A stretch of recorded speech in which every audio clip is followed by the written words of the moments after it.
Francuz, rođen u Brazilu sa bosanskom adresom. Odrastao u Parizu, danas živi i radi u Sarajevu. Jean-François Leroc. Proveo je 7 godina radeći u Sjedinjenim Američkim Državama, vodeći supermarket blizu Sijetla i prodavnicu odjeće u Los Angelesu. Osnivač i direktor Francusko-bosanske privredne komore nakon rata u Bosni i Hercegovini 1995. godine. 1998. godine postao je direktor za centralnu Evropu francuskog trgovačkog lanca Intermarché. Tako je do 2006. godine otvorio 26 hipermarketa Interex u Bosni i Hercegovini, Srbiji, na Kosovu i u Rumuniji. Osnivač je Međunarodne francuske škole CIFS Sarajevo, koja danas ima oko 200 učenika i važi za najmultietičniju školu u Bosni i Hercegovini. Leroc je otac 4 djece i roditelj svih učenika ove škole. Za vrijeme rata u Bosni i Hercegovini bio je jedan od onih stranaca u Bosni i Hercegovini i u Sarajevu kojem su Bosanci vjerovali i kojeg su voljeli. Strastveni je vozač reli utrka. Impresivna biografija. Koji dio od svega ovoga što sam nabrojala i kazala u najavi vam se nekako najviše dopada? Naravno, autotrka. O njoj ćemo govoriti onda nešto kasnije. Da. Non, mais pour moi, le moment le plus important, effectivement, on va en parler plus tard, c'était l'apothéose de ma carrière de pilote automobile, c'était les 24 heures du Mans. Mogli ste živjeti i raditi bilo gdje u svijetu. Zašto Sarajeva, zašto Bosna i Hercegovina? À l'heure d'aujourd'hui, je ne sais toujours pas pourquoi, 20 ans après, je suis encore à Sarajevo. Il y a certainement plusieurs explications possibles. L'amour en fait partie, mais en règle générale, je dirais que j'ai jamais pu quitter Sarajevo parce que Sarajevo ne m'a jamais laissé partir. Rođeni ste u Brazilu, vrlo zanimljivo. Francuz, otkud Brazil? Roditelji su šetali, putovali? Alors, tout de suite après la Deuxième Guerre mondiale, la situation économique française était catastrophique. Mon grand-père a été prisonnier de guerre en Allemagne pendant 5 ans. Et quand il est rentré, c'était la moitié de lui-même. Ma grand-mère, qui était une femme énergique, a décidé d'emmener son mari, ex-prisonnier, et mon père faire une nouvelle vie ailleurs. Cet ailleurs, ça a été le Brésil. Dakle, Brazil, Francuska, Sjedinjene Američke Države i na posljedku Bosna i Hercegovina. Kada i zašto ste došli u Bosnu i Hercegovinu? Alors, très exactement, en mars 1994, quelques semaines après l'obus meurtrier de Marcalais. Šta vas je opredijelilo da ostanete i evo koji je bio povod uopće vašeg dolaska u našu zemlju? Alors, je suis arrivé avec un casque bleu sur la tête. J'ai été un officier de réserve mobilisé par l'armée française pour servir dans la Fort Pronu. Jeste li slutili da ćete, da tako kažem, ostati trajno u Sarajevu? Non. Je suis venu pour une mission de 100 jours qui s'est transformée en contrat de 2 ans en tant que militaire et qui s'est transformée en séjour de 20 ans maintenant. Možemo li se prisjetiti u samo nekoliko rečenica prvih dana u Sarajevu? Mon arrivée, j'ai très présente à l'esprit, c'était l'Ilyushin blanc marqué UN en lettres noires qui se pose sur l'aéroport. À l'époque, on nous demandait de mettre le gilet pare-balles sous les fesses pour éviter les tirs de snipers. L'avion ne s'est pas complètement arrêté. On a débarqué par l'arrière en courant et on a couru jusqu'au sac de sable qui entourait l'aéroport. Voilà, c'était mon premier jour à Sarajevo. Les jours suivants ont été à peu près du même acabit, dans le sens où on nous a indiqué qu'il était interdit d'arrêter les véhicules et interdit de parler à la population. Voilà. Mais malgré tout ça, le contact a été excellent. Kako je vaše obrazovanje? Jeste li studirali ili ste možda čak također pohađali neku privatnu školu? Alors, après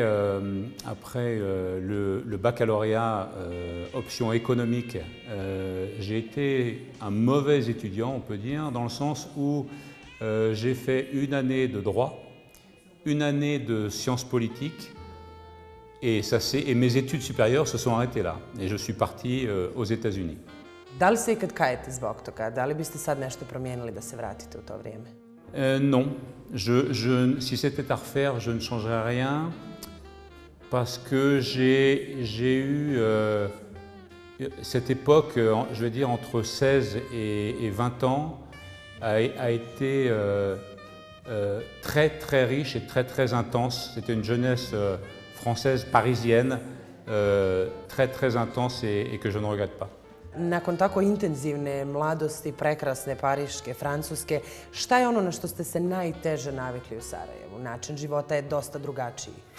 Jeste li počeli da pijete kafu u neograničenim količinama? Alors, c'était très très dur de s'habituer à Sarajevo parce qu'il n'y avait pas McDonald's, il n'y avait pas de Coca-Cola zéro. Voilà. Alors, j'ai attendu 20 ans et finalement, c'est arrivé. Donc, il faut toujours persister. A kafa? Pijete li mnogo kafe? Alors, beaucoup moins maintenant. Mais pendant les années de guerre, l'unique chose à faire, c'était de fumer en buvant du café. Donc, j'ai beaucoup bu de café et j'ai beaucoup fumé. U slobodno vrijeme šta radite? Kako provodite slobodno vrijeme? Alors, j'ai arrêté en 2009 la compétition automobile. J'ai maintenant des loisirs beaucoup plus calmes. Je suis un grand fan de squash. Donc je joue au squash à Sarajevo. Et puis je tire à l'arc, où je suis un grand passionné de tir à l'arc. U svakom slučaju manje opasno, mirnije nego reli trke koje smo spomenuli. Na samom početku, otkud uopće reli trke, otkud ljubav za ovaj sport? Mon père quand il était au Brésil, il était d'abord concessionnaire Citroën et ensuite il était pilote de course automobile. Donc tout petit, j'ai été élevé et bercé dans les bruits de moteur et avec le folklore de la course automobile. Donc il était tout à fait normal que quand j'ai eu 16 ans, j'ai commencé à courir en moto, puis après en voiture.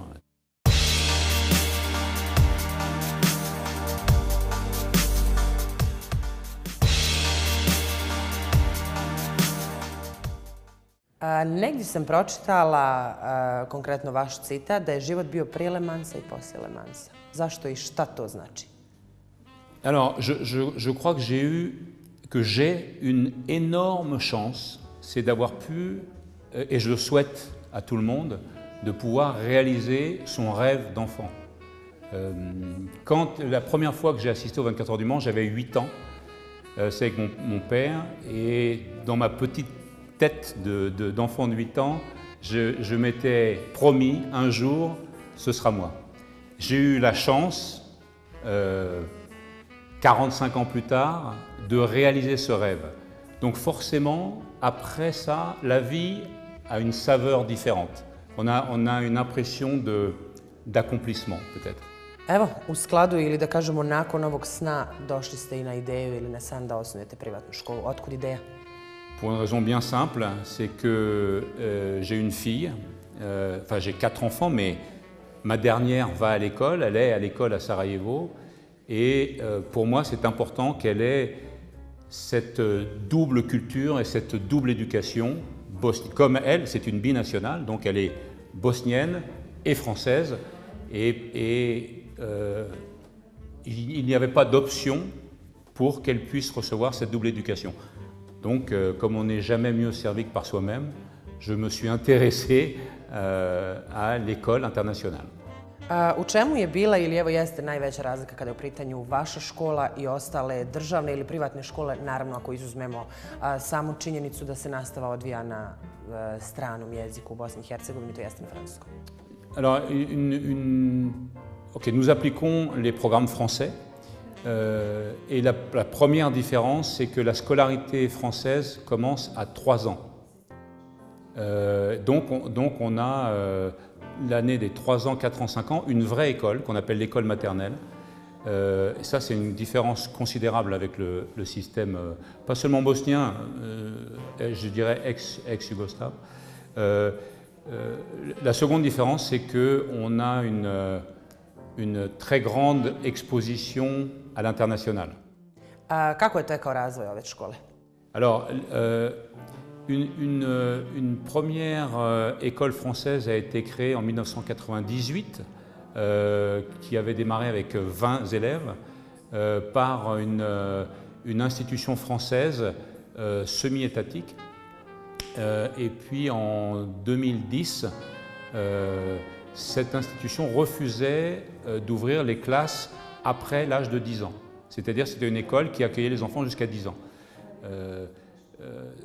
C'est à partir de ce moment-là où je me suis impliqué. Donc je suis retourné à Paris voir les responsables de cette école et j'ai expliqué que je souhaitais, moi, ouvrir jusqu'à la fin du lycée l'éducation. Et donc on a trouvé un accord et j'ai en quelque sorte repris l'école. Koja je struktura učenika? Dakle, koliko imate stranaca, koliko evo, Bosanaca? Alors, sur 200 élèves, il y a très exactement la moitié qui sont des Bosniens, donc 100 élèves, ce qui est considérable.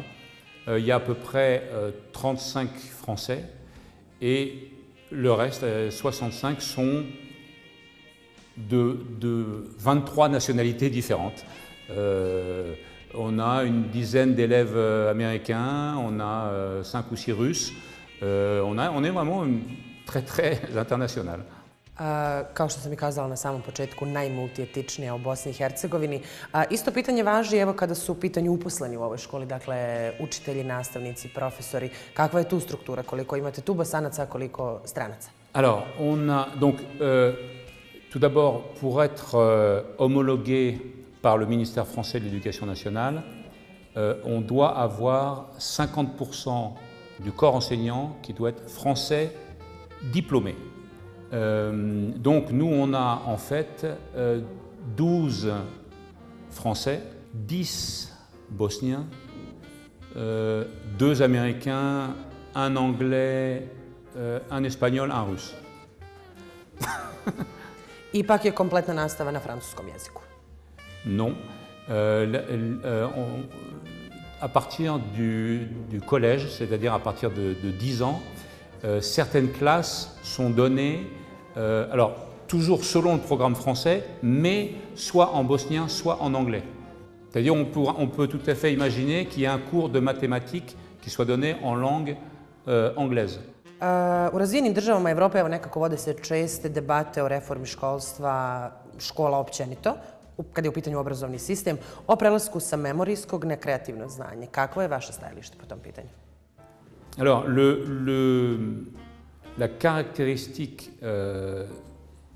de l'éducation française, c'est de ne laisser personne au bord de la route. C'est-à-dire que il faut parvenir à développer le potentiel de chaque élève à son maximum. Tous les élèves n'ont pas un potentiel égal. Sur une classe de 20 élèves, il y a probablement un Einstein, mais il y a aussi un ou deux qui auront des grandes difficultés. Le but de l'école du programme français, c'est de permettre de développer tous ces potentiels. Imate li možda ambiciju da osnujete i srednje škole ili ćete se zadržati na ovom osnovnom obrazovanju, možda čak i neku mrežu škola? Alors, oui et oui. Oui, nous allons vers la srednja škola, le lycée. Dès cette année, à partir de la rentrée 2014, nous aurons 2 élèves en classe de première et 5 élèves en classe de seconde. Donc, ce qui est déjà le lycée. Le lycée en France, c'est 3 ans, contrairement au lycée en Bosnie qui est 4 années. Deuxièmement, oui, nous avons l'ambition de développer nos écoles. J'ai déjà commencé à ouvrir des écoles à l'étranger, hors de Bosnie. J'aimerais beaucoup pouvoir ouvrir une école à Banja Luka. Malheureusement, la loi en Republika Srpska interdit les écoles primaires privées. J'ai déjà demandé aux autorités de Republika Srpska de faire évoluer cette législation qui me paraît un petit peu obsolète parce que toutes les grandes capitales, que ce soit Belgrade, Zagreb, Ljubljana ou Sarajevo, ont des écoles internationales. Je trouve dommage qu'une ville de Bosnie ne puisse pas en avoir. Kako rješavate pitanje udžbenika? Alors, nous importons de France la totalité des manuels scolaires. Ça se passe bien, même si on ne nous fait pas de cadeaux spécialement sur les taxes et la douane. Da li se škola finansira isključivo od upisnina učenika ili imate neku državnu participaciju? Non, non. L'école est 100% dépend des financements des frais de scolarité et nous ne recevons malheureusement aucune subvention ni des autorités de Bosnie-Herzégovine ni de l'État français. S obzirom na to, evo da je riječ o cijelodnevnoj školi, barem duplo od ovoga kako učenici idu u osnovne škole u Bosni i Hercegovini, dakle državne, na koji način učenici u ovoj školi provode, da kažemo, one slobodne sate, slobodno vrijeme, velike odmore? Alors, le calendrier scolaire annuel fonctionne sur le schéma. Il y a 7 semaines de travail et en principe 2 semaines, une pause de 2 semaines. Les vacances d'été sont juillet-août, à peu près comme en Bosnie. La journée dure de 8h30 à 16h et il y a 2 récréations de 20 minutes, une le matin et une l'après-midi, et une grande pause le midi d'1 heure. Nedavno ste se preselili u ove nove prekrasne prostorije koje smo već komentirali na samom dolasku. Jeste li zadovoljni ovim prostorom, nekako poprilično respektabilan, lijep, prozračan prostor za školu? Oui, nous sommes extrêmement satisfaits. Je pense que les familles sont satisfaites d'avoir un endroit comme celui-ci qui à la fois offre beaucoup d'espace. On a 2 salles de gymnastique, on a un vrai réfectoire pour la cantine, on a des vestiaires avec des douches pour les garçons, pour les filles. On a vraiment des jolies installations, plus un espace vert. On a quelques arbres, très anciens arbres, et c'est toujours agréable. Et tout ça, je pense, une position assez centrale. Nešto ranije prokomentirali ste da osnovno obrazovanje u Francuskoj počinje sa 3 godine. Dakle, u principu osnovna škola naravno nije samo obrazovna ustanova, nego je i odgojna, tako se definira. Ne dobijamo samo znanje, nego i odgoj. Na koji način zapravo taj odgojni segment realizirate u ovoj školi? Alors, la caractéristique première de l'école française, c'est qu'elle est laïque, c'est-à-dire que les références à la religion ou aux faits religieux, quels qu'ils soient, quelle qu'en soit l'origine, ne sont pas permises à l'école. Donc il n'y a aucun signe, aucun discours concernant la religion, qui est un aspect qui doit être respecté, mais qui doit rester dans la sphère privée. Et donc nous conformons à cet aspect. Nous attachons une importance particulière dans les relations entre élèves, hors des cours, à ce qu'il n'y ait aucune agressivité, aucune violence, ni même aucune référence à une appartenance quelconque. C'est quand même une caractéristique importante de l'école française. La deuxième caractéristique, c'est que le programme ne vise pas à introduire des connaissances dans des cerveaux d'élèves. Le programme vise à permettre aux élèves d'apprendre mieux. C'est-à-dire, on essaye que nos élèves apprennent à apprendre. Malo čas smo također spominjali razvijanje talenata, dakle poticanje učenika ako su u nečemu dobri, ako su u nečemu izuzetno nadareni, da ih se afirmira i potiče da upravo u toj oblasti nastavljaju svoje obrazovanje. Na koji način radite na toj vrsti afirmacije učenika? Alors effectivement, il y a ce qu'on appelle un enseignement différencié et qui n'est possible qu'avec des effectifs de classe réduits, où chacun des professeurs va essayer de nourrir l'élève en fonction de sa capacité. À partir du collège, alors chez nous à partir de la classe qu'on intègre à 11 ans, on n'a plus un seul professeur de classe, on a un professeur par matière. Et ça devient encore plus évident puisque chaque professeur va essayer de maximiser le potentiel de chaque élève individuellement. Ukoliko recimo učenik završi osnovnu školu kod vas i nastavi srednjoškolsko obrazovanje, postoji li mogućnost fakultetskog obrazovanja u nekom od gradova u Francuskoj? Oui, bien sûr. Nous sommes une école homologuée. Le diplôme final reçu dans notre école à Sarajevo est à la même valeur que s'il avait été délivré à Marseille, à Paris ou n'importe où en France. Donc il permet de se présenter dans n'importe quelle université française et de présenter un dossier tout à fait normalement. On est une école homologuée. Što znači recimo da mogu aplicirati za neku stipendiju u Francuskoj? Da, apsolutno. Hvala vam mnogo na izdvojenom vremenu. Bila je čast razgovarati sa vama. Mnogo uspjeha i u privatnom i u poslovnom životu u budućnosti. Merci. Merci. Hvala puno.